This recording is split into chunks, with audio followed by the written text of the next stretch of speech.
Boa noite a todos. Uma noite de encontro com o professor Walter de Andrade. Caminho para a iniciação. Boa noite. Boa noite a todos, sejam todos bem-vindos para mais um encontro Caminho para a Iniciação. Boa noite ao nosso irmão Carlos Nascimento, nosso Eduardo, irmão Eduardo, a todos os nossos irmãos que estão presentes aqui. Vamos, então, iniciar o nosso encontro de hoje, né? Dizendo que o caminho da iniciação, como estamos falando, sempre falamos, né? É um encontro destinado a dar elementos necessários àqueles que queiram entrar no caminho da iniciação. E para entrar no caminho da iniciação, nós sugerimos, então, que as pessoas que estejam dispostas a isso se inscrevam para fazer o curso peregrino. É o primeiro estágio, o primeiro grau, o início da iniciação na Sociedade Brasileira de Obiose, fundada pelo nosso augusto mestre, professor Henrique G. de Souza. Esse é o primeiro passo, né? É fazer o curso peregrino. Aí a pessoa pode ver através da internet, né? Através do site da Obiose, na sua cidade, etc. Né? Existem cursos peregrinos, aí precisa ver se está presencial ou online, né? Normalmente agora está se dando mais o curso online, né? Não sei se tem alguém fazendo presencial. Aí cada pessoa interessada deve investigar na sua cidade, né? Pode começar pelo site da Eubiose e tomar todas as informações necessárias. Faz o primeiro curso peregrino, depois tem mais 4 níveis, 4 graus. Depois de completado, então, os 4 graus, depois do curso peregrino, a pessoa tem o direito de se filiar à Sociedade Brasileira de Obiose, né, como membro efetivo. Aí tem todos os direitos de participar de ritualística, de consultar as revelações do nosso augusto mestre, professor Henrique de Souza, tomar parte nas reuniões, etc, etc. Então, é um campo maravilhoso, caminho da iniciação, né? Então, está dito a questão, né? Tem aí também atrás o livro que eu lancei, Aurora dos Deuses no Braço de Ouro. Já saiu a notificação na vinheta desse programa, saiu todo o endereçamento lá de como a pessoa pode adquirir o livro. Muito bem. Então, nós estamos aqui neste encontro, né, maravilhoso para todos nós, que é uma coisa maravilhosa, entrar em contato com os nossos irmãos. Para mim é uma grande honra, uma grande felicidade toda semana estar falando aqui, né? Então, esse encontro é destinado a dar uma base filosófica e iniciática para aqueles que pretendem seguir o caminho da iniciação, né? Então, a exposição, nós apresentamos aspectos a respeito da ciência iniciática da cidade, de vários aspectos, de maneira bastante geral, abrangente. Isso é muito importante, né? Então, o objetivo é a síntese do conhecimento, né? A fim de propiciar aos pretendentes do caminho da iniciação informação de valores importantes para essa finalidade. Mas também aqueles que já se acham no caminho da iniciação é importante, porque na filosofia inicial das idades, né, na ciência inicial das idades, é sempre assim: quanto mais a gente estuda, mais é necessário estudar, reaprender, reestudar, reanalisar, repensar, meditar sempre, né, porque os conhecimentos vão se ampliando cada vez mais, né?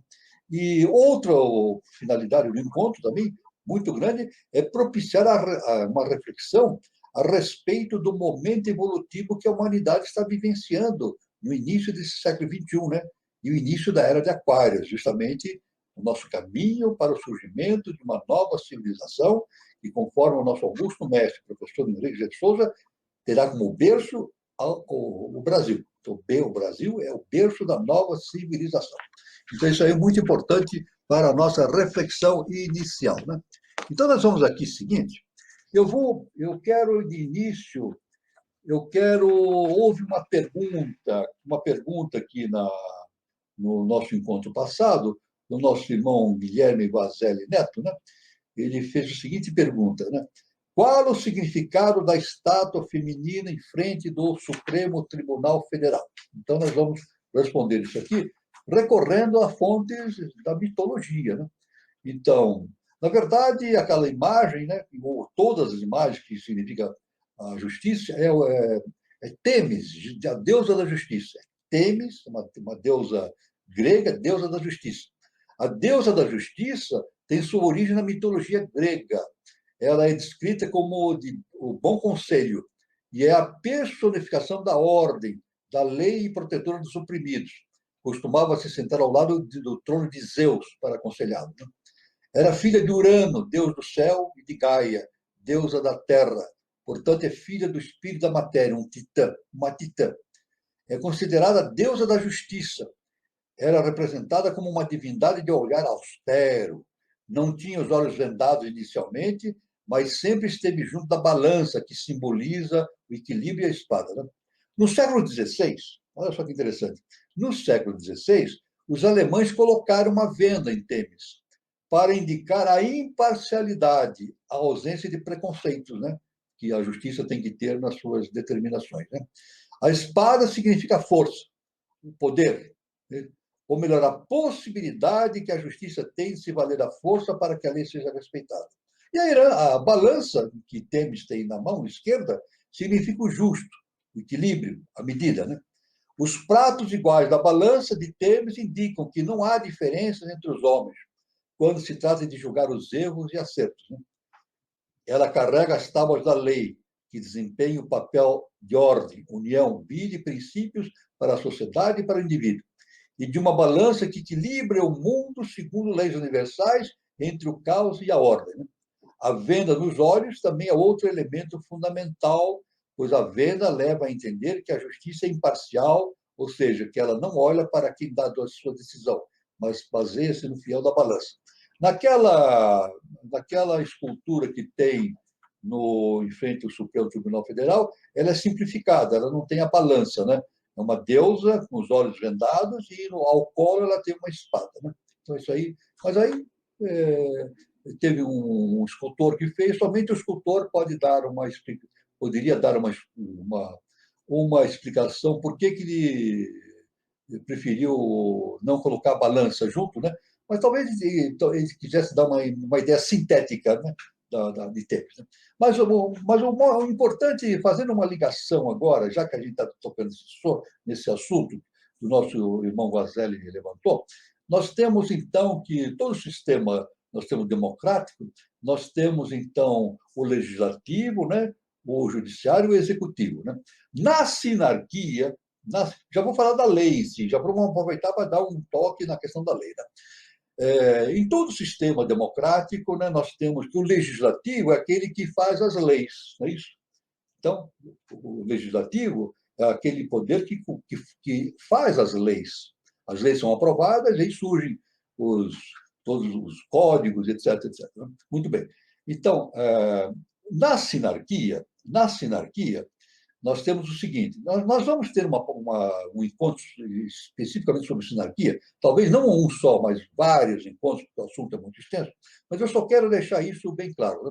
Na sinarquia, o comando é dado pelo legislativo. Né?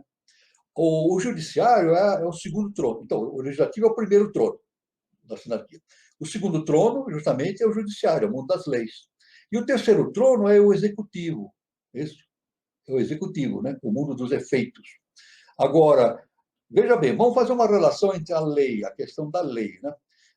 Na sinarquia, o que eu quero dizer é o seguinte: na sinarquia, o judiciário, o legislativo, ele não faz as leis como o legislativo que nós temos na face da Terra, em diversos países. Né? Na sinarquia, o legislativo não faz as leis, ele segue as leis. Isso. Então, em vez de fazer leis, ele traz a lei universal justa e perfeita para a face da Terra. Então, é o foco, é a fonte da lei. Depois dessa fonte da lei, então, é conduzida, todo esse conjunto de lei é conduzida para o segundo trono, que é o mundo das leis, né? Que é justamente, ali é composto por guerreiros. Então, no primeiro trono, na sinarquia, é constituído por legisladores. E os legisladores, via de regra, na sinarquia, são seres de hierarquia, são seres de alta evolução espiritual, né? Anjos celestiais, né? Mestres, né? Estão lá no poder legislativo. No segundo trono, que é o mundo das leis, estão os guerreiros, aqueles que trazem para a face da terra todos aqueles ensinamentos que estão em cima, né? Que é justamente a lei justa e perfeita, né? trazem para a face da terra. E são guerreiros, então eles têm a função de manter a lei sempre impoluta, bem íntegra na cabeça das pessoas, né? Mas são guerreiros não no sentido que nós entendemos, guerreiros armados com armas, não é bem assim, né?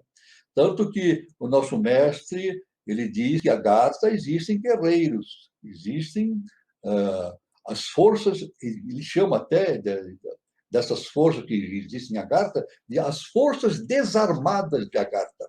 Porque a força não está na arma, né? A força que está ligada ao poder universal, infinito, justo e perfeito, não está na arma, está justamente no conteúdo da lei universal.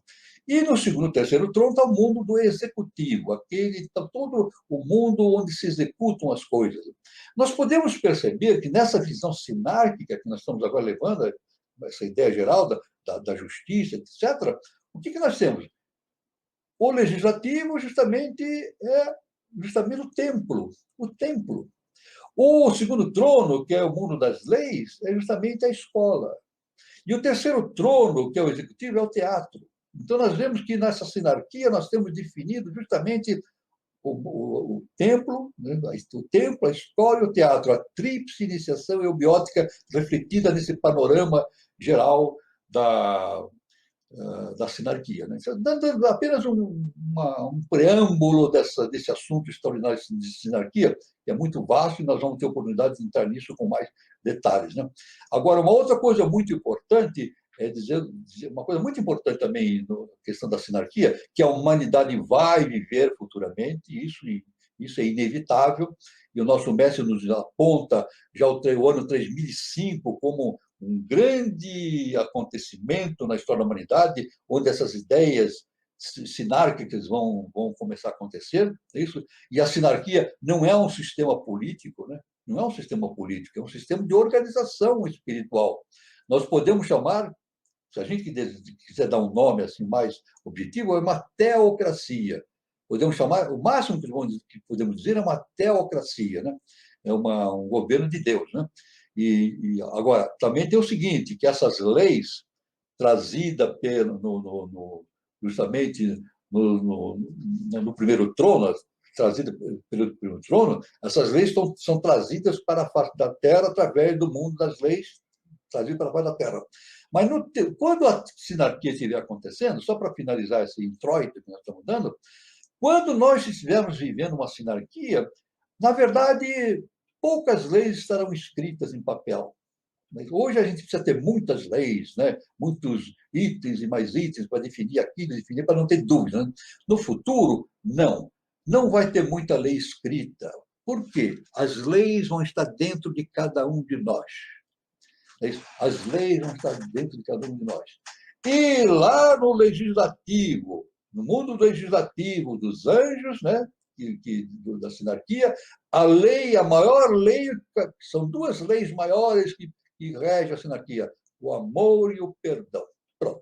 Isso aí revela toda a natureza dessa coisa impressionante que é a sinarquia. E cada um vai ter o quê? A sinarquia dentro de si mesmo. Então, nós podemos entender o seguinte, eu vou dar um exemplo para terminar.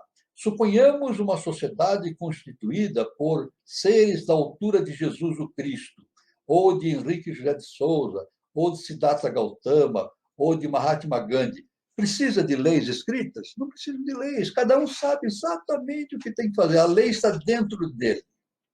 Isso que é importante. Então, a sinarquia é isso. No auge da sinarquia, a lei vai estar dentro da pessoa. Então, não vai existir cadeia, nem julgamentos, nem polícia, nem necessário perseguir, nada, porque cada um vai saber exatamente o que tem que fazer de acordo com a lei universal justa e perfeita. Então, isso aí é apenas um preâmbulo que nós estamos dando para, numa determinada data, nós abordarmos justamente o assunto sobre sinarquia, né, que é muito importante. Vamos ter uma data importante para isso. Né? Muito bem. Nós vamos continuar, então, nosso estudo que nós estamos desenvolvendo, seguindo a linha de Blavatsky. Né? Nós estamos observando aqui que ela estava fazendo, nós estamos observando algo de Blavatsky justamente da diferença que existe entre os seres que existem na face da Terra e aqueles que existem no mundo superior. Né? no mundo do Akasha e do além Akasha, né? No mundo inferior, nesse mundo objetivo, há uma predominância do quaternário, da personalidade. E no mundo superior, não existe essa predominância do quaternário, porque nessa situação existe uma harmonização, né? Uma alquimia, né? Entre o quaternário e a tríade superior. Né? Então, aí todos se comportam como adeptos. Então, é uma grande diferença de comportamento. Tanto que havíamos dito, né? Que na face da Terra, entre os homens, entre os seres humanos, a lei que rege os destinos da humanidade é a lei do karma. E no espaço superior, né? Na dimensão superior, segundo trono e acima do segundo trono, a lei que rege é o Dharma. É o Dharma que rege, então, essas consciências superiores. Então, nós vamos dando sequência a esse entendimento, né, importante a respeito desses seres iluminados, né, superiores. São seres viventes, porque são correntes projetadas da vida absoluta sobre a tela cósmica da ilusão. Olha só que importante. Seres nos quais a vida não pode extinguir-se antes que seja extinto o fogo da ignorância naqueles que sentem essas vidas. Então, para que essas vidas existam, é necessário extinguir o fogo da ignorância. O que Buda falava, né? Buda dizia isso, né? As 4 leis de Buda, né? O sofrimento vem da ignorância, é isso? E para acabar o sofrimento, o ser humano precisa desenvolver a sabedoria, né? Então, para transitarmos de um mundo inferior para um mundo superior, e especificamente, exemplificando o caso de uma sinarquia, é necessário extinguir as raízes da ignorância, né? Ligado com bastante ênfase ao quaternário, à personalidade. Né? Então, tendo surgido a existência sob a influência vivificante do raio incriado, o Tati, né? Reflexo do grande sol central que cintila sobre as praias do rio da vida, há neles, nesses seres superiores, o princípio interno, que pertence às águas da imortalidade, embora a sua vestimenta diferenciada seja tão perecível como o corpo do homem. Veja bem, olha só, o corpo deles é tão perecível como o corpo do homem. Isso nos indica, já HPB nos indica, no sentido de que o universo é transitório, é maia. O universo manifestado, eu digo. O universo manifestado é maia. Ele não existe permanentemente, ele tem um ciclo, considerado a ciclo. Né? Enquanto o universo imanifestado, ele é perene, é eterno. Não é isso? Nós nem sabemos como ele é. Não podemos nem imaginar como ele seja, ele é impenetrável. Mas é claro que, como a HPB nos afirma, seres superiores também têm um corpo, eles estão vivendo uma dimensão, né, e têm os seus corpos específicos. Né? Mas tinha, pois, razão Jung ao dizer que, olha, ela cita Jung, né? Veja, olha que interessante, HPB surgindo Jung.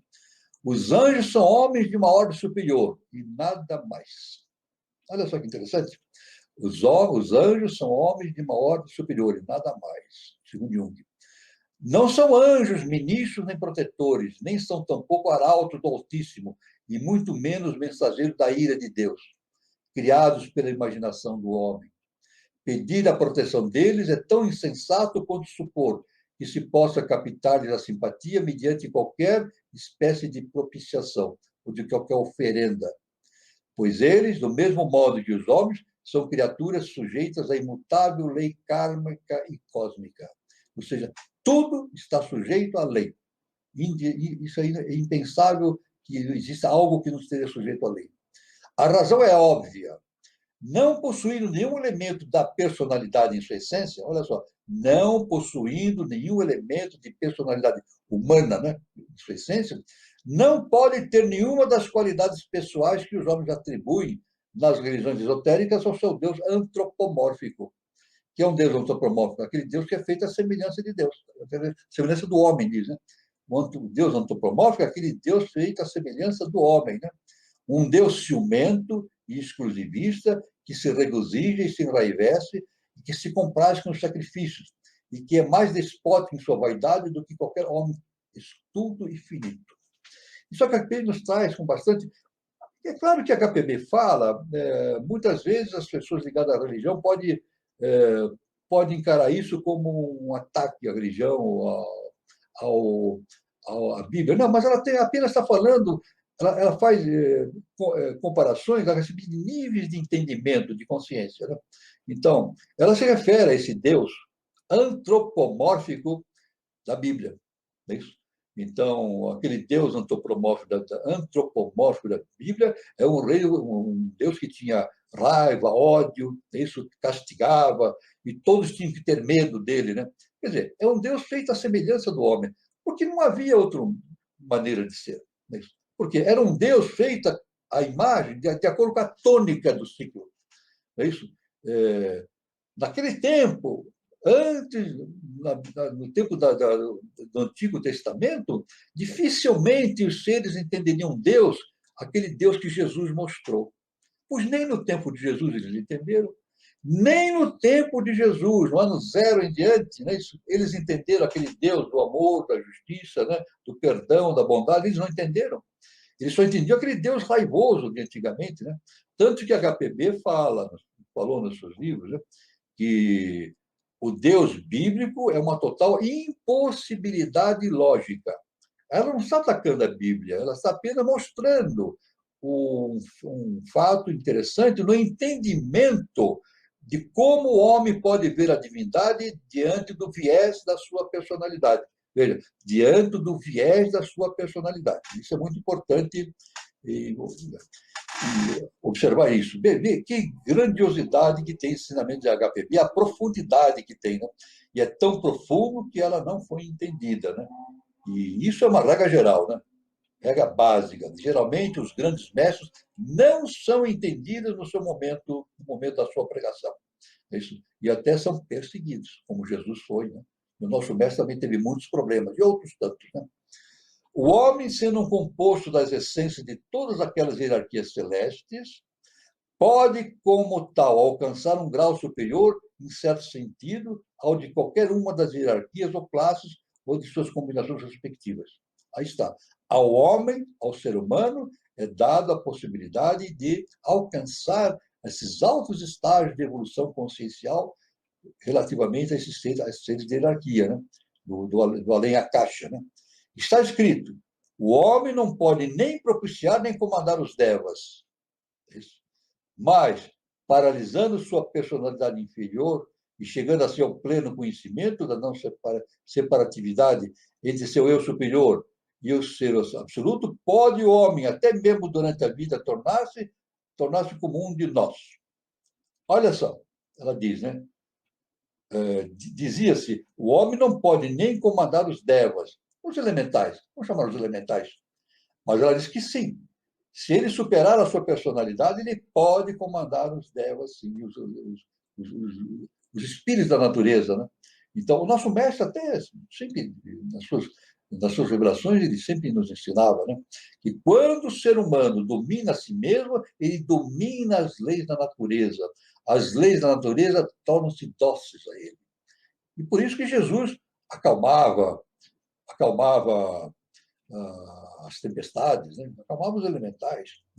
Por isso que Francisco de Assis, conta-se, ele punha a mão no fogo e não queimava a mão, né? Porque ele dominava os elementais do fogo. Né? Isso é importante. Né?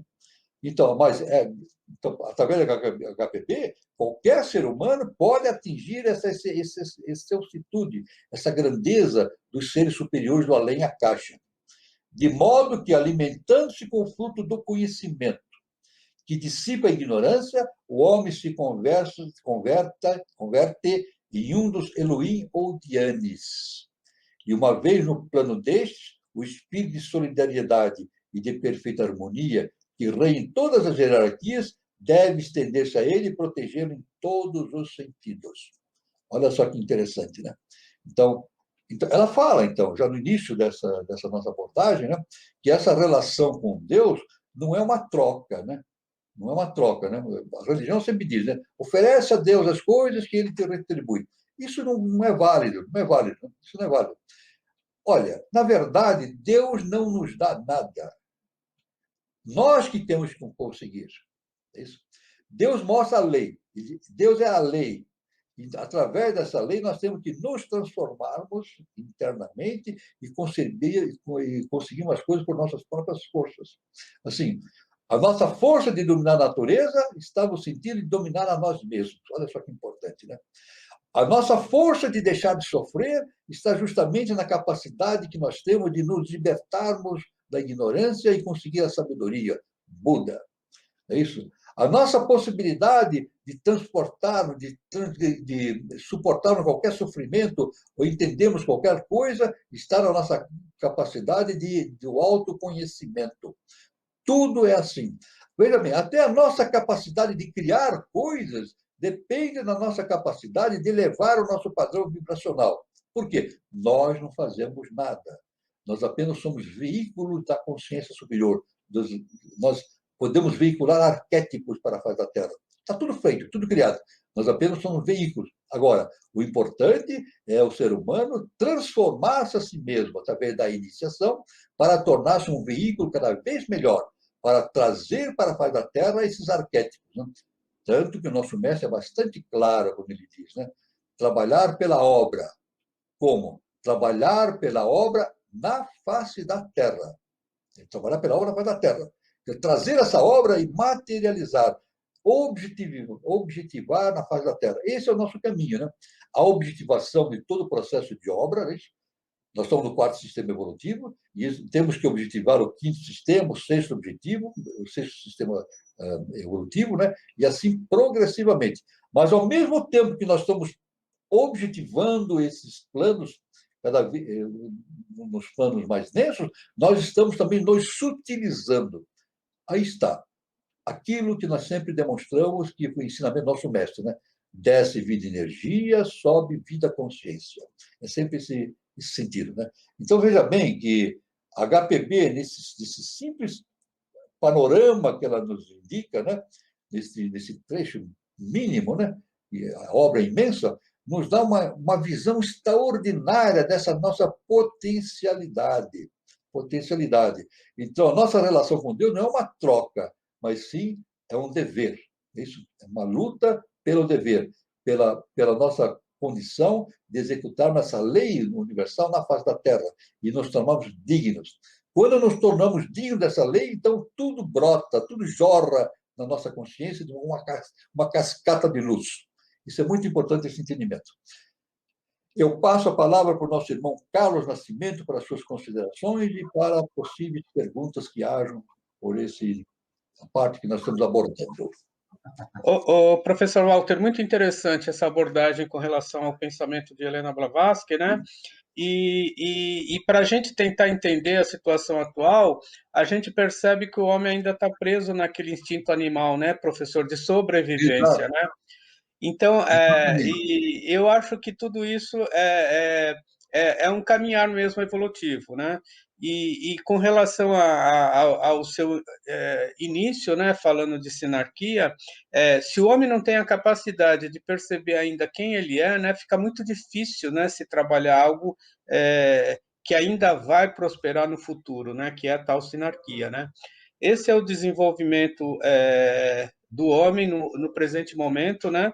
E tem alguns questionamentos, professor, em relação ao que o senhor tem abordado, que nem o Júlio Teixeira. Veículo, sim, mas para a obra de Beethoven, por exemplo, só Beethoven. Então, todos nós somos veículos, né, professor? Mas parece que um percebe a obra magnífica que ele tem que realizar na face da Terra.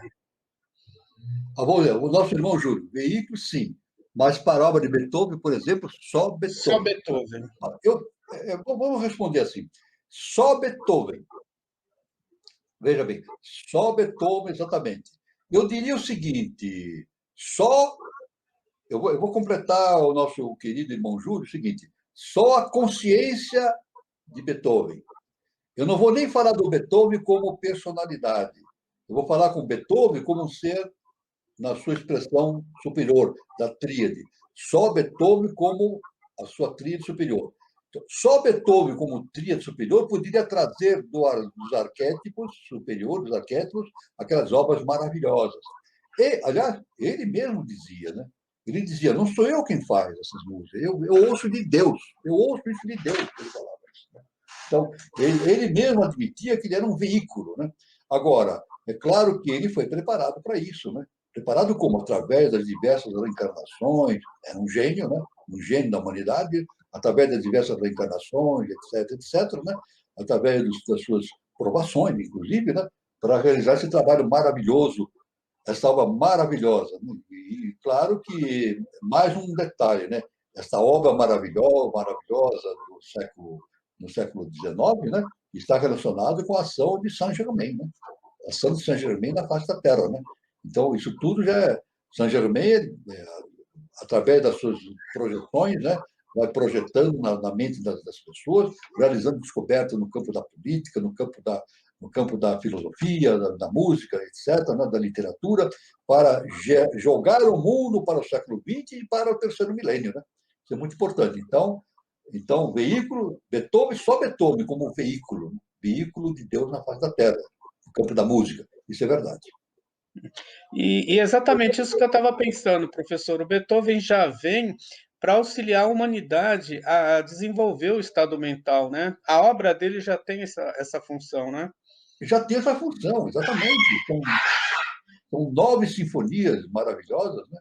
E, inclusive, dentro da Biose, nós temos a 10ª sinfonia, trazida pelo professor Henrique de Souza, né? É uma complementação, né? E quantas outras sinfonias não existirão? Não vai parar por aí. São 9, 10? Não, deve ser 10, 11, 12, não sei, deve existir mais ainda sinfonias em outras tônicas, em outras visões universais maravilhosas, né? Isso é muito importante. Então, o caminho a expansão do entendimento é infinito, né? Da consciência, o caminho é infinito. O professor Walter, o Gerson Ribeiro, ele pede o seguinte: venerável irmão, pode comentar sobre a frase "faça por ti que eu te ajudarei"? Olha, veja bem, faça por ti que eu te ajudarei. O que é eu? Vamos analisar. Faça por ti que eu. Quem está se dizendo eu? A lei. A lei. Isso. Então, faça por ti que a lei vai te ajudar. Isso é básico. Não é verdade? Então, não adianta, veja, no sentido religioso, não adianta a pessoa fazer ofertas a Deus, ofertas, se não transformar a si mesmo. Não adianta. Não, vou obter o perdão de Deus e todas as benesses de Deus se eu oferecer coisas para Deus, né, dentro de uma visão assim personalista. Não, não é assim. Tem que fazer por ti. Fazer por ti, o que é fazer por ti? É justamente a iniciação, o autoconhecimento. Essa frase diz tudo. Quando eu faço por mim, ou qualquer um faz por si, isso ele aumenta o seu autoconhecimento. Aumentando o autoconhecimento, a lei tem mais possibilidade de ser veiculada por ele. Veja bem, é muito simples isso no entendimento, né? Quanto mais elevada for a consciência, mais a lei pode ser veiculada por essa consciência. Se ela não tiver consciência, ela não pode ser veiculada. Como é que vai veicular a lei? Através de uma consciência que não tem o padrão vibratório da lei.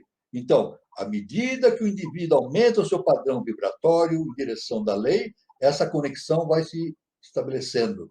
Então, a lei vai se realizando dentro dele, do indivíduo. A lei, eu te ajudarei. A lei vai te realizar dentro de você. Então, isso é muito bom, esse entendimento do autoconhecimento, né? É por isso que no templo de Apolo, na antiga Grécia, diz assim: conhece-te a ti mesmo e conhecerás os deuses do universo. Pronto, aí está. Então, veja bem, como é que eu vou conhecer os deuses do universo? Conhecendo a mim mesmo. Se eu não conhecer a mim mesmo, eu não vou conhecer nada. Eu vou ficar preso na minha personalidade por milhares de milhões de anos. Então, realmente, é essa a explicação que eu posso dar para o nosso irmão Gerson. O Guilherme Guazelli Neto diz o seguinte: eu não perdoo, pois não julgo ao que é. É a questão de não perdoar, mas o importante é não ter o ressentimento, né, professor? Exatamente. Olha, eu quero fazer uma distinção. Normalmente, quando a gente comete alguma coisa que comete alguma incômodo para outra pessoa, a gente pode falar assim, me perdoe. Ou posso falar assim, me desculpe. Isso. Então, eu posso pedir perdão ou desculpa. Eu posso perdoar ou desculpar. Eu posso fazer isso? Não, não posso. Veja bem o seguinte, eu posso perdoar, mas eu não posso desculpar. Desculpar é tirar a culpa. É isso? Eu posso perdoar uma pessoa, mas eu não posso desculpar. Ela que tem que tirar sua culpa através do seu karma. Ela vai se acertar com o karma, né? Agora, o perdão tem essa magnitude. A magnitude do perdão tem aquele caso da prostituta que os indivíduos queriam apedrejar em praça pública. Nossa, foi bem claro do nosso grande mestre, nosso mestre Jesus Cristo, né? Queriam apedrejar a prostituta. E ele disse assim: quem dentre vós, não é isso, estiver sem pecado, que atire a primeira pedra. Todos largaram as pedras e foram embora. O perdão, porque ninguém pode julgar alguém, é isso? Não julgue para não ser julgado, né? Ninguém tem o poder de julgar alguém porque ele tem as mesmas dificuldades internas que todos têm. Então, isso aí, o perdão é muito importante, né? Agora, é claro que quando Jesus diz assim, é claro que Jesus sabia disso, né? Vamos agora ver a miúdo, né? Como se fala, né? O que acontecia, né? Aqueles homens que estavam ali apedrejando a prostituta durante o dia, mas durante a noite eles iam na casa delas. Não é isso? É isso que acontecia. É claro, é isso. A prostituição sempre existiu no mundo. Então, durante o dia, eles apedrejavam a prostituta, mas durante a noite eles iam lá nas festinhas das prostitutas. E Jesus sabia disso. Então ele disse: quem tivesse pecado, que atire a primeira pedra. Naquele momento caiu a ficha. Eles disseram: não, não, não podemos fazer isso. Porque se ela é prostituta, nós a prostituímos. Os homens pensaram isso. Se ela é uma prostituta, nós que levamos essa mulher para a prostituição, porque trocamos o sexo pelo dinheiro. É isso? Então caiu a ficha. É o que Jesus falou. Aí, então, no final, magistral, né? Esse acontecimento evangélico é magistral. Jesus, então, olha para a mulher e diz assim: minha filha, minha irmã, quem está te acusando? A mulher falou: não, ninguém me acusa, não vejo mais ninguém, foram todos embora. Aí ele falou: então, eu também não te acuso de nada. Vá e não peques mais. Pronto. Maravilhoso. É cósmico. Isso é cósmico. É cósmico. É isso? Não, não estou vendo ninguém me atacando, nem me acusando, né? Então Jesus fala: vai, eu também não te acuso de nada. Vai e não peques mais. Uma coisa maravilhosa. É isso que a humanidade tem que fazer. O amor e o perdão. O amor e o perdão é básico na estrutura universal para se atingir a sinarquia, estou dizendo, né? Se a humanidade não entender o amor e o perdão, jamais atingirá a sinarquia. Mas jamais eu digo porque isso não vai acontecer. A humanidade é inevitável que a humanidade vá atingir a sinarquia um dia. Mas a base do conceito sinárquico é o amor e o perdão. Daí existem as outras coisas, outros aspectos importantes que vão se estendendo em todo esse conhecimento iniciático, cósmico, extraordinário, né? O professor, colocando como base isso, o amor e o perdão, é provável que Jesus ia deixar para a gente muitos ensinamentos sinárquicos aqui para a humanidade, né? Claro, mas a função dele, olha, isto aqui foi o ensinamento do nosso augusto mestre, o professor Henrique José de Souza. Ele nos deixou isso, que a função de Jesus era justamente implantar a sinarquia no mundo. A sinarquia no mundo, né? Ele trazendo a parte espiritual pela casa de Israel e a parte temporal seria dada por Roma. Roma foi preparada para isso, né? Então juntaríamos a parte material e a parte espiritual. A parte material e a parte espiritual. É isso? Então, justamente, novamente, aí está. Novamente, aí o templo, a escola e o teatro juntos, né? É isso?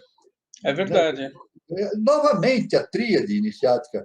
Então, nós temos aí a escola, que é Jesus ensinando a escola ali permanentemente. O templo, que seria a casa de Israel, né? Com todo aquele conhecimento do Antigo Testamento, né? E o teatro Roma. Roma, aí está, o templo, a escola e o teatro, fazendo a sinarquia na face da Terra. Foi um projeto de lei, mas não é que não deu certo, ela foi adiada apenas, adiada, né? E foi transferida para o Tibete. Inicialmente foi transferida para o Tibete, né? E agora foi transferida para o Brasil. É isso? Mas, indiscutivelmente, no terceiro milênio, esse projeto irá se desenvolvendo, né? Porque a lei agora vai aplicar recursos que até antes não tinham sido aplicados, porque é necessário, e esse recurso está justamente naquilo que Jesus ensinou, né? A separação do joio e do trigo, né? Separação do joio e do trigo para que a humanidade atinja a sinarquia, né? Exatamente. E a humanidade ela vai ter que traçar esse caminho, né, professor, no século XXI. Ela tem que traçar esse caminho. Olha, eu quero mais uma vez, conversando lá sobre a sinarquia, né? Eu não vou criticar nenhuma constituição, eu estou falando sobre o ser humano, sobre a Terra, né? Toda toda constituição em qualquer Estados Unidos, na Alemanha, no Brasil, qualquer lugar diz assim: o poder emana do povo. Tá certo isso? O poder emana do povo. Isso está na cabeça do ser humano. O ser humano que inventou isso, o poder emana do povo. Não, o poder emana da divindade, da lei justa e perfeita. E nós temos que assimilar esse poder, ser veículo desse poder para trazer para a face da terra. Na verdade, o povo só faz bobagem, na verdade. O poder do povo é fazer guerra, fazer. Nós estamos vendo atualmente aí, né? Eu não vou citar nomes, né? Uma coisa pavorosa, gente fugindo e fugindo de medo, um medo tremendo de, não vou citar nomes, né? Potências envolvidas naquilo, é uma tragédia mundial que está acontecendo isso, né? E além da pandemia, né? Além da pandemia tem essa tragédia toda. Né? Então, o poder emana do povo? Não, Não. do povo. O poder emana justamente da consciência divina. E nós temos que assimilar, entender esse poder e trazer para a face da terra. É por isso que o nosso mestre diz: quando o indivíduo, o ser humano, domina a si mesmo, ele exerce o poder. Isso. Ele domina a si mesmo, então ele tem o poder de dominar os elementais e a natureza. Ele tem o poder. Aí sim, ele tem o poder. Agora, mas, veja bem, o dia que a humanidade se tornar adeptos, eu posso dizer que o poder está na mão do povo. Não é verdade? O povo só terá o poder na mão para bater com o que está escrito na Constituição quando todos forem adeptos. Aí terão o poder na mão. Enquanto isso, não. Não, enquanto isso, não. O poder é apenas algo em uma instância superior que está tentando se projetar na Terra, está projetando, e nós temos que estar nos preparando para trazer esse poder para a face da Terra. E como é que nós trazemos esse poder para a face da Terra? Transformando-nos a nós mesmos e tornando-nos adeptos. Isso que é importante. Falando em adepto, o Guilherme Guazelli Neto pergunta o seguinte: a SBE é uma escola iniciática. A matemática seria uma escola a ser compreendida como terminática. Eu não tô aqui percebendo o que ele quer fazer como terminática, aí eu precisaria ter mais algumas informações dele, o que ele quer dizer com terminática, né? Mas eu quero dizer o seguinte, que a matemática é uma escola também, é uma escola. É isso? Quer dizer, existem elementos, a matemática, a filosofia, a música, é isso? A arquitetura é matemática, é isso? É, existe lá o Saint-Yves d'Alvidre, o maior ocultista do século XIX, né? Ele tem o arqueômetro, leia o livro Arqueômetro, uma coisa fantástica, né? Ele faz desenhos das catedrais, né? As colunas, tudo. Aquilo tudo são notas musicais. Notas musicais e matemática pura. Então, existe uma relação entre a matemática, a música, a ideia, e assim, os nomes, as cores. Tudo isso não são coisas separadas, não. O nosso mestre diz que as coisas se manifestam, tudo se manifesta através de letras, de sons, de números, não é isso? O nosso mestre fala, e os outros grandes mestres falavam isso na antiguidade, Pitágoras, etc. Né? Tanto que Platão, na sua escola, né? Na sua escola, na porta, dizem, né, os historiadores, que na porta da escola de Platão estava escrito assim: não entre aqui quem não souber matemática. Não entre quem não souber matemática. Não adianta. Agora, com certeza, no meu entendimento, ou no nosso entendimento iniciático, a matemática que ele dizia não era 1 mais 1 é igual a 2, 2 mais 2 é igual a 4, não é isso, a aritmética, não. É a matemática superior, o entendimento que Pitágoras falava. Ele tinha conhecimento pitagórico, a matemática pitagórica. E a gente sabe que a matemática de Pitágoras, nós podemos até, temos uma live sobre esse assunto importante, né?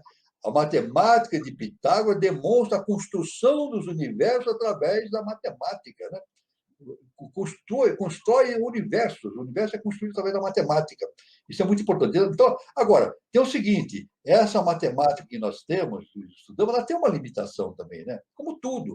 A nossa consciência tem uma limitação, a consciência humana. Tem um ponto que nós não entendemos mais se a gente continuar com a consciência humana. É claro que o conhecimento superior não vai ser entendido pela matemática que nós temos hoje. Deixar bem o seguinte, olha, o conhecimento além a caixa superior não vai ser entendido pela matemática que nós temos hoje no nosso alcance. Então, deve existir um outro tipo de percepção, né? Numérica, talvez nem numérica, ou dimensional, superior, claro que existe, para entender essas relações do universo no seu sentido mais amplo. Mas que a matemática é uma ferramenta, é. Mas a matemática humana é uma ferramenta limitada, né? Existem conhecimentos que vão além da matemática humana em si. O professor, a gente podia dizer que o desenvolvimento da ideia da matemática foi uma ideia vinda da divindade para a gente começar a aplicar aqui na face da Terra, né? Claro, exatamente. Aliás, existe até uma descrição do Pitágoras, né? O Pitágoras era recém-nascido, bem pequenininho, né? Lá tinha 2 meses, 3 meses, 6 meses de idade, no colo da mãe, né? E a mãe dela foi num dos templos da Grécia, né? Um dos templos da Grécia, né? E a sacerdotisa do templo no templo grego disse para a mãe dela: você tem na sua mão um ser angelical. Ela falou para ele: você tem nos seus braços um ser angelical. Ela sabia, Pitágoras, né? Isso. Então ele tinha um ser de elevada estirpe consciencial, né, universal, senão ele não seria capaz de fazer tudo que fez, né? Dar essa coisa maravilhosa, né? Que até hoje, né? Até hoje, séculos, até hoje a matemática pitagórica predomina nas universidades, na arquitetura, em tudo, né? No conhecimento astronômico, né? E biológico também, Muitos não aceitam isso, mas existe uma relação profunda entre os conceitos pitagóricos matemáticos e o desenvolvimento dos seres vivos, etc., né? Como as conchas, etc., né? E demais estruturas orgânicas, né? Então, é muito fantástico a gente ver isso. É um assunto extraordinariamente fantástico. Professor, a gente até poderia dizer que a base de todo o conhecimento atual, né, vem da Grécia, né? Sócrates, Platão, Aristóteles, Pitágoras, né? Que vem ramificando e passa pela matemática, pela música, pela ciência, pela biologia, né? Pelas filosofia, pela política. Então, é como se fosse uma árvore, né? Que tá crescendo, né? E sempre dando frutos, né?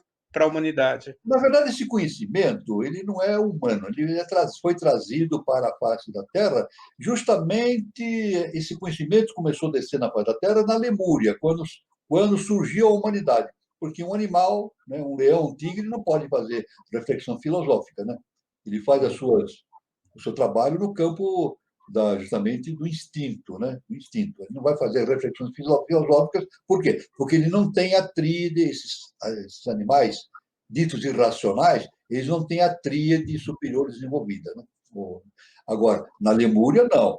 Então, foi iniciado o desenvolvimento da tríade, foi dada, né? E começou, então, a ser trazido esses conhecimentos superiores para a face da Terra, né? Inclusive, através de Lúcifer, né? Os seres luciferinos que foram trazendo este conhecimento para a face da Terra e que coincide com o mito do Prometeu acorrentado, né? Aquele que rouba entre aspas, né? Rouba o conhecimento do divino e traz para a face da Terra. Então é isso. Tudo vem de lá, tudo vem de cima. Não é nada criado aqui na Terra, né? O nosso mestre cita Eclesiastes, né? Na Bíblia, Eclesiastes, né? Ele cita isso aí nas suas revelações. E Eclesiastes existe um trecho que diz assim: nada existe de novo sob o sol, nada existe de novo sob o sol, tudo já existe.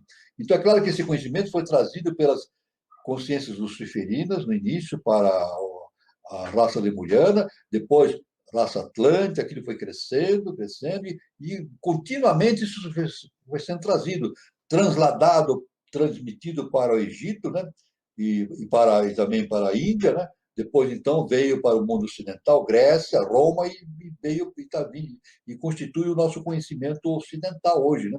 Então, nosso conhecimento ocidental não é derivado do trabalho do homem ocidental, é derivado de séculos, de milhares, de milhões de anos, isso vem acontecendo, né? E a origem o quê? A fonte, a divindade. A fonte é a divindade, né?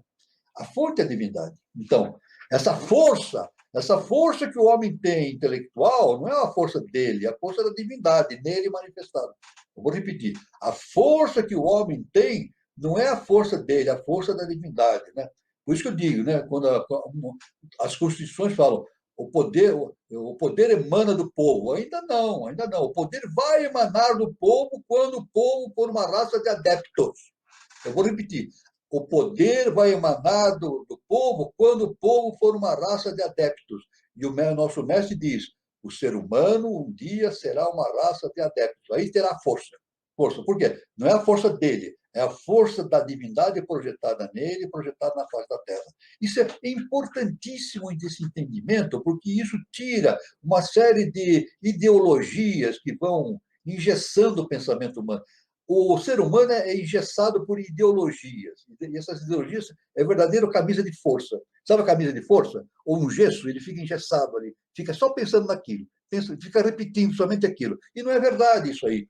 A nossa relação com a divindade é básica, é fundamental e inevitável.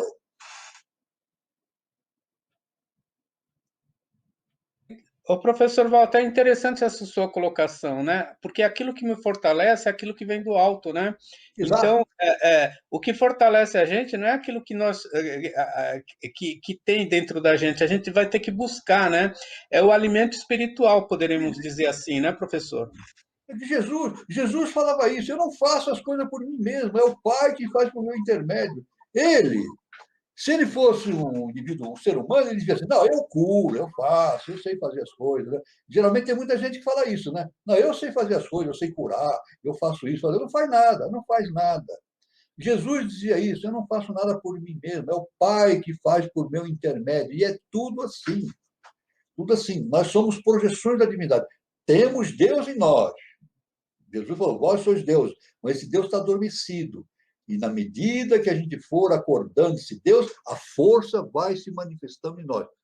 Novamente, à medida que nós somos despertando esse Deus dentro de nós, está aí a aurora dos deuses, né? Na medida que nós colocamos a aurora dos deuses na face da Terra, essa força vai se manifestando na face da Terra. E isso vai acontecer no planeta Terra. Como acontece em qualquer planeta do universo. Isso vai acontecer. Aí sim, o povo torna-se forte, forte pela divindade, porque nele está expressa a força da divindade, a lei justa e perfeita. É algo extraordinário, é uma abertura de conceitual fantástica, fantástica. É fantástico. E Helena Blavatsky traz isso no século XIX, né, professor? Nós Século estamos no XIX. século XXI, Século né? XIX, O- foi por esse motivo que ela foi rejeitada, né? Tanto que, olha, uma das rejeições que ela teve no século XIX foi justamente isso. Os cientistas seguiam ela.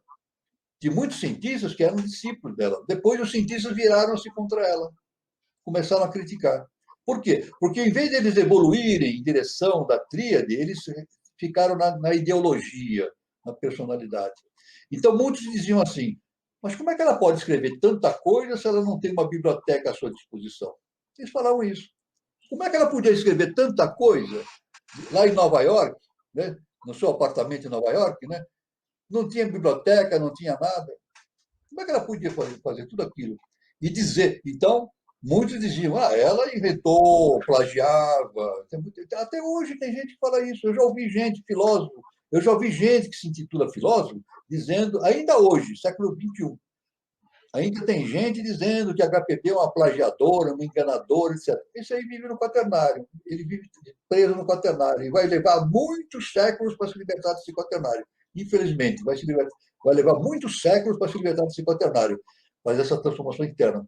Agora, é claro que a HPP não escrevia por si mesma. Ela mesma dizia, eu não escrevo por mim mesmo, eu apenas sou o veículo dos mestres. Isso é claro, se ela é veículo, o conhecimento vem. O conhecimento vem de todas as fontes. Né? Não precisa ter biblioteca, não precisa ter registro de nada. Então, que nem Beethoven, né? Beethoven, né? Ele recebia as grandes sinfonias, ele mesmo dizia, é Deus que fala comigo, né? Me traz isso, é uma coisa fantástica. Esse fenômeno é algo fantástico no universo. Né?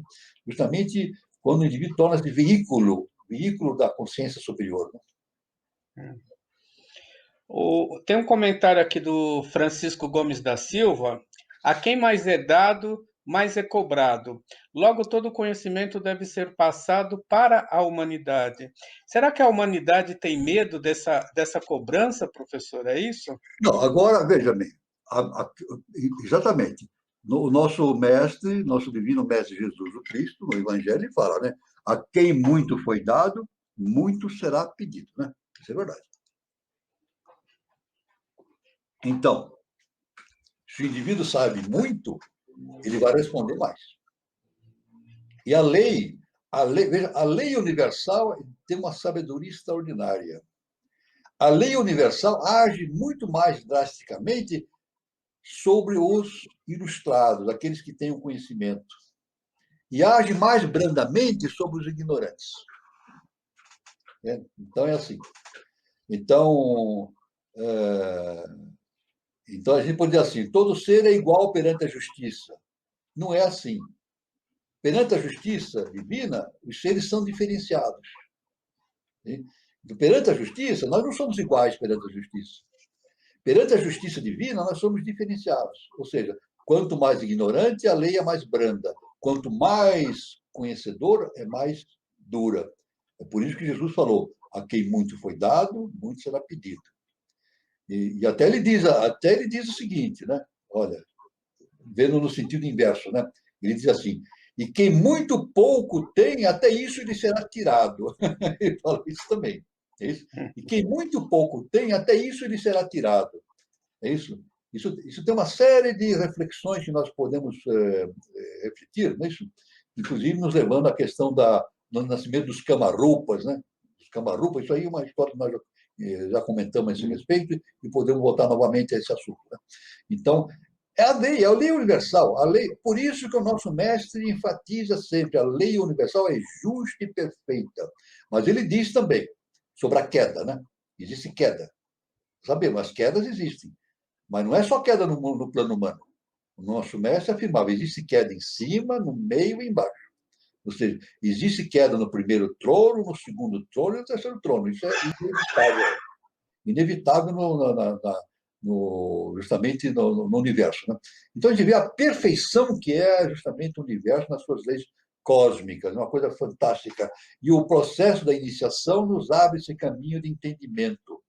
E quando a gente entende todo esse processo, a nossa vida muda, a nossa perspectiva muda, o foco, né? A tônica de observação das coisas muda radicalmente com relação a todo esse processo que nós vivemos e nos liberta das ideologias, daquelas formas canhestras, aquelas formas pequenas de entender, aquelas formas minúsculas de entendimento dos processos políticos, religiosos,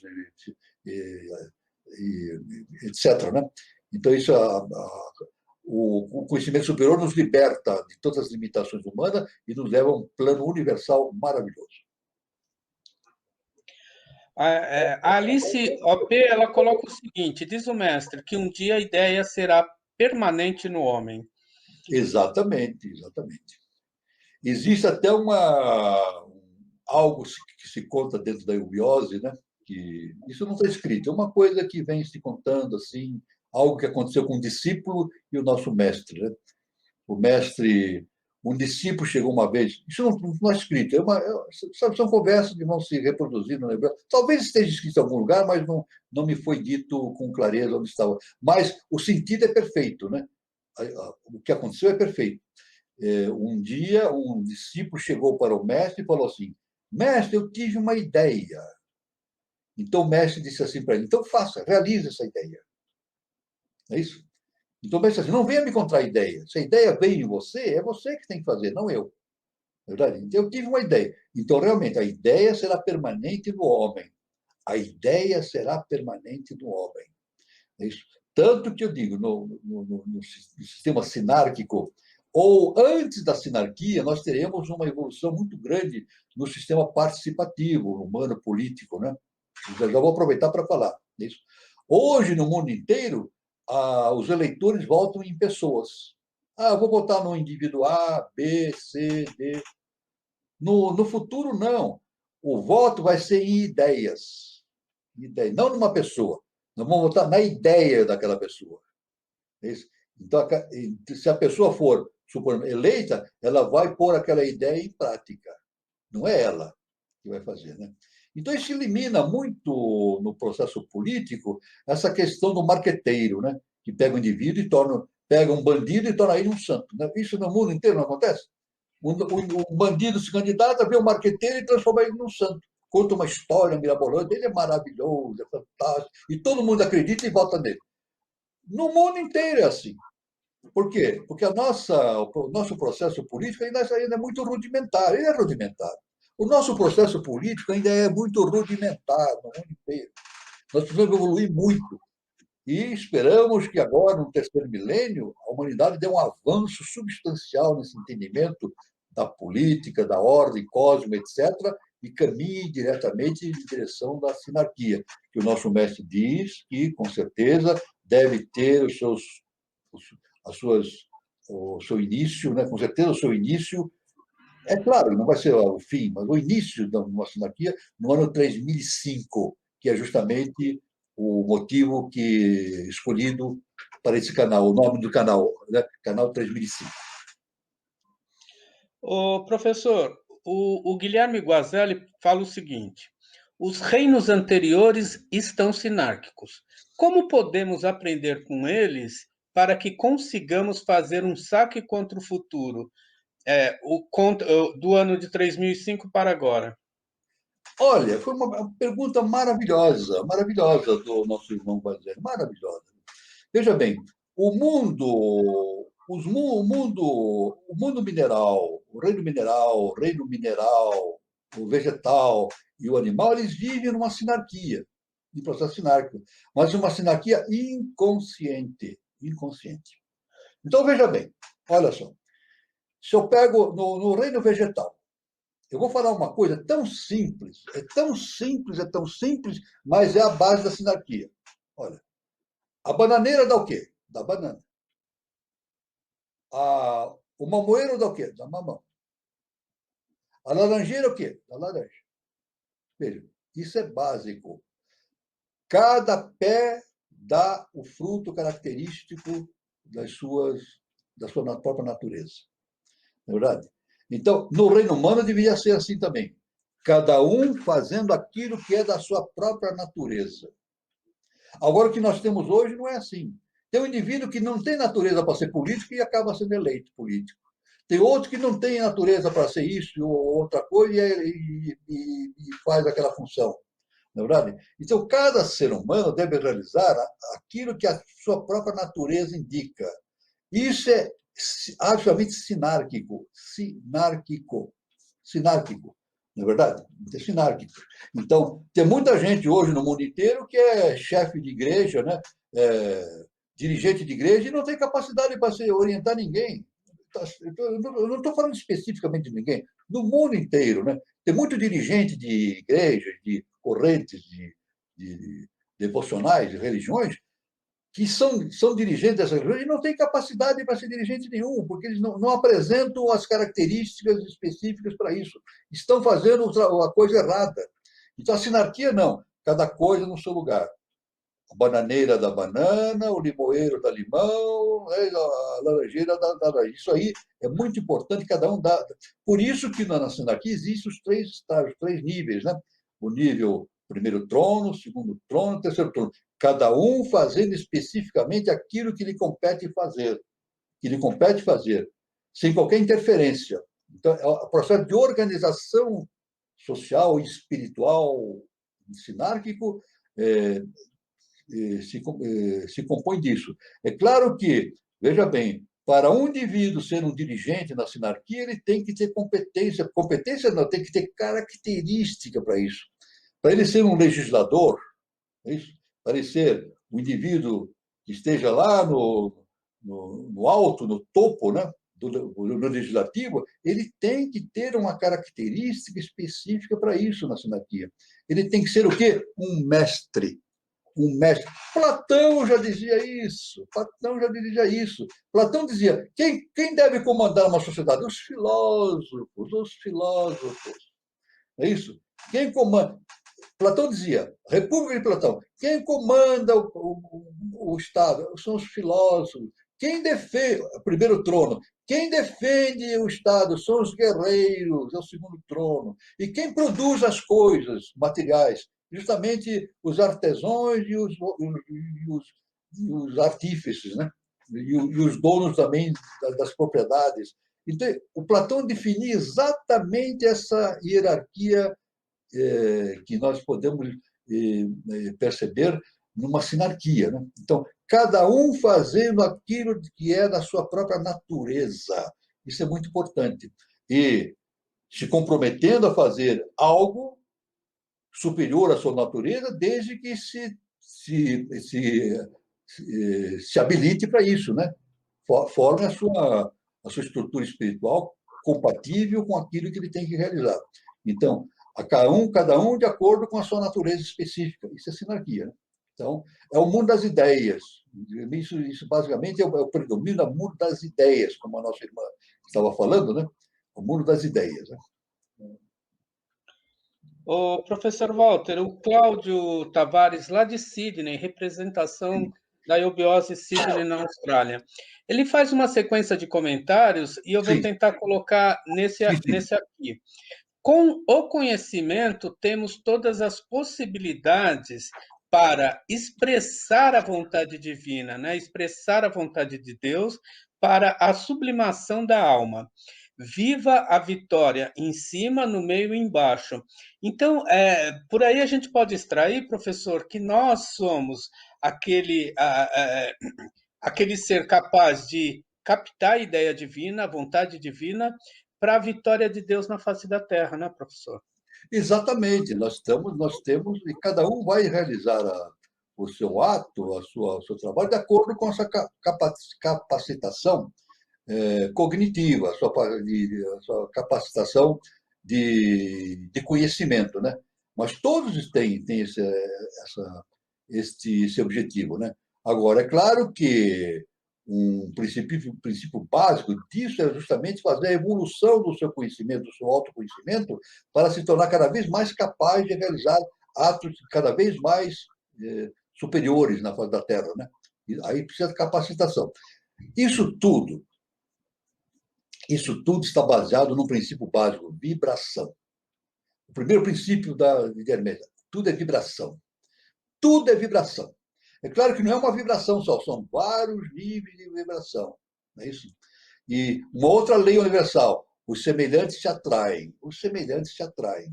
Então, isso é muito importante. À medida que a minha vibração, a vibração de qualquer um for se elevando, ela vai se juntando a outras vibrações superiores, vai se tornando veículo de outras vibrações superiores e vão trazendo para a face da Terra, esses seres, os conhecimentos superiores. Né? Então, É claro, o nosso irmão diz a vitória em cima, no meio e embaixo, né? Por quê? Porque em cima tem um estado de vibração, no meio tem outro estado de vibração, embaixo tem outro estado de vibração. Agora, não é possível misturar isso, não é possível misturar, porque não há conexão, não há conexão. É isso. Se eu estou vibrando embaixo, eu fico embaixo, no meio, em cima, em cima. Agora, se o indivíduo começar vibratoriamente a aumentar a sua capacidade vibratória para cima, é isso? Então ele começa a ser o receptáculo, receber as coisas de cima como se fosse um santo graal, nós já falamos isso, né? Uma taça do santo graal. Ele vai recebendo essas dádivas divinas através do santo graal, que é ele mesmo, né? Mas não é uma dádiva, não é simplesmente uma dádiva de Deus. Isso que nós devemos entender. Deus não dá nada para ninguém sem a contrapartida. A pessoa precisa ser o quê? Está apta a receber aquelas benesses, aquele conteúdo dentro da sua taça. Verdade? Então precisa se preparar para isso. Né? Então, a cada um segundo as suas obras. Isso é evangelho. A cada um segundo as suas obras. É evidente. A cada um segundo a sua percepção das coisas, o seu comportamento, né? Na face da Terra. Então, muito importante, então, é por isso, novamente, o processo da iniciação é básico. Básico, né? Então, não é simplesmente estudar, porque as pessoas entendem, às vezes, que precisa se tornar culto, né? Estudar, e tirar diploma, e fazer defesa de tese. Isso aí pode dar zero, pode dar zero. Não estou dizendo contra isso, não, que a pessoa estude e torne-se doutor, se doutore, mas não é tudo isso, não é tudo. Porque nós temos doutores ignorantes. No mundo inteiro. Nós temos gente, doutorados, com um monte de título de doutor, honoris causa, e não sei o que lá, e doutores são ignorantes, não tem conhecimento nenhum a respeito das coisas do universo. Então, isso não é. Então, eles têm o que? Conhecimento, informação. Eles têm informação, mas não têm autoconhecimento. Agora, o bom mesmo é unir esses dois aspectos. Que maravilhoso, né? Unir esses dois aspectos, né? Do conhecimento físico, né? Justamente do conhecimento derivado das informações, com o conhecimento interno de Deus dentro de nós. Aí então a coisa se mostra de maneira ampla, ampla.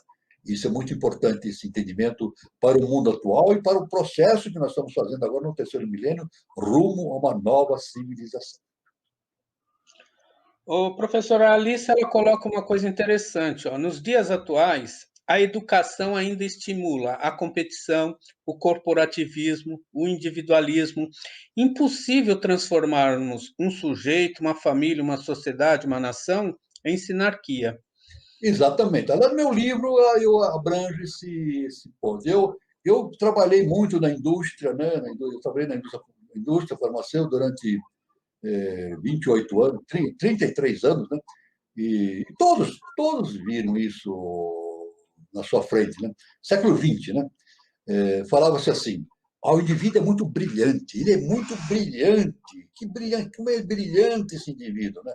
Brilhante no sentido do conhecimento, da informação, não é isso? Mas esse brilhantismo, isso eu vi praticamente, esse brilhantismo não se refletia na vida prática de forma positiva. Às vezes, esse brilhantismo servia para dividir as pessoas. Eu já vi muita gente que considerava ele um indivíduo brilhante e ele egoísta, muito egoísta, né? Um brilhantismo egoísta, que não dividia as coisas. Né?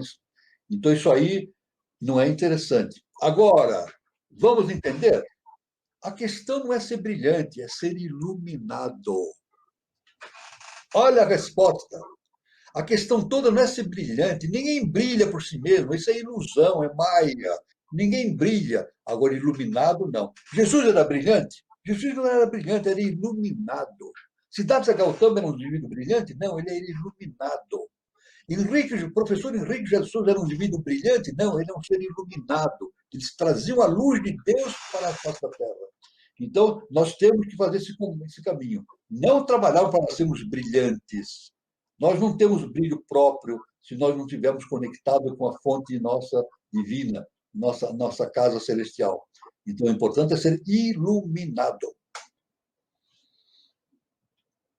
O, o professor, a Maria Tereza Ruiz de Oliveira, ela está cobrando do senhor. Professor, quando o senhor nos ensinará sobre sinarquia? Será em Vamos. breve? Eu quero dizer o seguinte: quem quiser se adiantar um pouco, pode entrar no. Para dar uma adiantada, né? Eu estou dando risada porque agora me deu vontade de rir. Né? Quem quiser se adiantar um pouco, pode entrar no meu canal, pode pôr Walter Teixeira de Andrade embaixo e vai aparecer várias palestras sobre sinarquia. Pode ir se adiantando lá. Né? Tem várias palestras sobre sinarquia, é só procurar, viu? Várias, inclusive tem uma síntese, né? Uma palestra síntese que eu pus, uma visão sintética da sinarquia de maneira bem objetiva, calcada nos momentos atuais. Né? Mas nós entraremos no conhecimento da sinarquia aqui brevemente e eu vou dizer, não vai ser um encontro só, nós vamos ter que ter 2, 3 ou 4 encontros ou mais para falar sobre sinarquia, porque é um assunto muito amplo, né? Muito amplo. Né? Então, continuando o assunto, Vitor Guedes diz, ó, se nós, seres humanos, compreendêssemos o processo sinárquico conforme os reinos anteriores, poderíamos estabelecer esta verdade cósmica na face da Terra. Exatamente. Eu vou contar agora. Isso que o nosso irmão Victor contou, eu vou contar uma historinha que eu já contei aqui, eu vou contar novamente, né? Por Victor, eu acho que eu não contei. Uma vez eu fui fazer uma palestra sobre sinarquia no interior, aqui do estado de São Paulo, num departamento do interior do estado de São Paulo. Então, a pessoa que me convidou para dar essa palestra, ele falou assim para mim: Walter, olha, é bom você não falar muito com palavras muito difíceis, de falar de uma maneira mais adequada, porque na palestra vai aparecer muito boiadeiro, agricultor, vai aparecer gente do campo, né? Então precisa fazer uma linguagem mais fácil. Aí eu falei para ele: mas são esses que vão entender, esses que vão entender.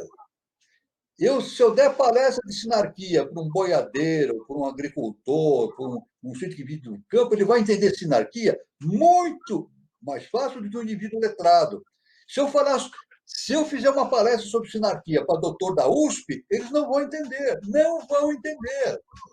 Se eu fizer uma palestra sobre sinarquia para professor da USP, ou eu ou qualquer pessoa, eles não vão entender, porque eles estão fechados naquele ambiente dele da ciência acadêmica, né? Aliás, existia aqui um grande professor físico, né? Me lembro o nome dele, no Goswami, né? Goswami, o físico, Goswami. Ele esteve fazendo uma palestra aqui em São Paulo, né? Pela TV. Então ele disse o seguinte, né? Ele é físico quântico. Sabe? Ele é da Índia, nasceu na Índia, mas é físico quântico, foi físico quântico nos Estados Unidos. Né? Então, ele disse o seguinte: olha que coisa importante. O cientista, para ter sucesso, ele tem que vestir a camisa da força da intelectualidade. Senão, ele não consegue ser um cientista de sucesso. Ele tem que ficar dentro da camisa de força. Eu vou explicar por quê. Se um cientista, eu já repeti isso várias vezes, se um cientista for defender uma tese e disser, olha, intuitivamente eu cheguei à seguinte conclusão, está fora da universidade. Está fora da universidade. Por quê? Intuição é proibido na ciência. Proibido agora. Agora é proibido, mas no futuro não. No futuro, a intuição será básica na intuição, na ciência. Aliás, a intuição é básica na ciência, mas só que a ciência não aceita. Ela imagina que aquilo que foi realizado intuitivamente foi realizado intelectualmente, mas não, foi realizado intuitivamente. Então, o processo sinárquico, não, por isso que eu digo, retornando, né? Se eu falar de sinarquia para pessoas que vivem no campo, que lidam com animais, lidam com plantas, lidam com os minerais, eles vão entender muito mais facilmente sinarquia do que seres que não têm essa vivência. Porque eles vivem o processo sinárquico in natura. Eles veem aquela relação entre os seres, os animais, tudo. É fácil de entender. É fácil de entender. Então, isso é muito importante. Gostei muito dessa abordagem do nosso irmão Victor, né? Porque tem razão, sim, essa observação que ele fez. É verdade. Está perfeita essa observação que ele fez. O Guilherme Guazelli Neto pergunta o seguinte: PRITs perdidos não são recuperáveis? Olha, eu não sei de onde vem esse termo de PITs perdidos. Eu nunca ouvi esse termo PITs perdidos. O irmão Guazelli, eu nunca ouvi esse termo PITs perdidos. Né? Eu posso dizer que existem decaídos, existem hierarquias caídas. Isso existe hierarquias caídas, mas não perdidos, né? Perdidos, né? Existe hierarquia, como é a hierarquia luciferina, é uma hierarquia caída, né? É isso, os anjos caídos, está no Evangelho. Mas eles caem por uma determinada condição cósmica, era necessário, né? Não é bem nem mal, é o necessário. Então, é necessária a descida desses anjos, né? Que os anjos caídos, né? Mas não são perdidos, claro que não. Então, nosso mestre diz que os seres de hierarquia que sofrem uma queda, uma descida, eles podem se recuperar e atingir novamente o seu estágio consciencial inicial. Né? Então, o próprio Lúcifer, ele foi redimido. Então não há o perdido. Agora, existe a perdição quando há uma dissociação da tríade superior, já falei, né? Tem o quaternário, quaternário, aqui, né? E em cima tem a tríade. Pode haver uma separação entre a tríade e o quaternário. Isso pode acontecer. Aí, e uma separação. O quaternário, a tríade vai embora e fica o quaternário. Esse quaternário chama-se Kamarupa. Kamarupa. É perdido. Aí é perdido porque não é mais um ser humano. E ele vai sofrendo uma degeneração, né, em termos de existência, né, até chegar a zero, uma degeneração dimensional. Né? Então, o Kamarupa é assim, ele existe, mas ele vai se corrompendo, vai perdendo dimensões, até chegar a zero dimensões. Aí não tem jeito. Mas, veja bem, não é mais um ser humano. Não é um ser humano. A base é isso. A consciência não evolui. A consciência não evolui. Todos evoluem. A não ser nesse caso extremo da separação da tríade superior com o quaternário. Né? Aí forma-se um Kamarupa. Aí um processo de degeneração até a zero dimensão. Interessante. O professor, está chegando o horário, né, de encerramento e chegou o horário de eu dar o meu recado, né? Pois não. O recado da próxima roda de conversa aqui do canal 3005. Então, como todos nós sabemos, por motivo de força maior, essa roda de conversa ela foi cancelada, né? Então, ela foi colocada para essa data, dia 24 de agosto de 2021, no mesmo horário, tá? Às 20h40, tá? O canal 3005 tem como tema a roda de conversa Museologia como Imaginação da Memória. E com o palestrante Dr. Emerson Ribeiro Castilho, museólogo de Itu, São Paulo. E o mediador será o nosso querido Eduardo Nunes. Então, contamos com a presença de vocês, com a participação de vocês, porque o tema é enriquecedor, é muito interessante, tá bom? Então, a gente conta com a participação de vocês na terça-feira e deixamos aí o nosso boa noite a todos, tá? Um bom final de sábado, um bom final de semana, um bom domingo a todos e até a nossa próxima roda de conversa de terça-feira e o nosso próximo encontro ao sábado. Uma boa noite a todos e obrigado pela participação. E mais uma vez, eu já falei isso, mas tem muitos que não ouviram ainda, né? Que o nosso irmão falou enriquecedor, né? Então, enriquecedor. Porque tem muita gente na live hoje que não ouviu falar isso ainda, então eu vou falar que é muito interessante, né? Enriquecedor. Então, na eubiose, eu costumo falar assim: nós devemos enriquecer. Sermos Henrique, né? Nós devemos ser Henrique, atingir a consciência a consciência cósmica do nosso querido mestre professor Henrique Jean de Souza. Então, devemos enriquecer. Muito obrigado a todos, uma boa semana, até terça-feira, na roda de conversa, e depois até sábado que vem. Luz, paz e amor para todos, fiquem com Deus todos.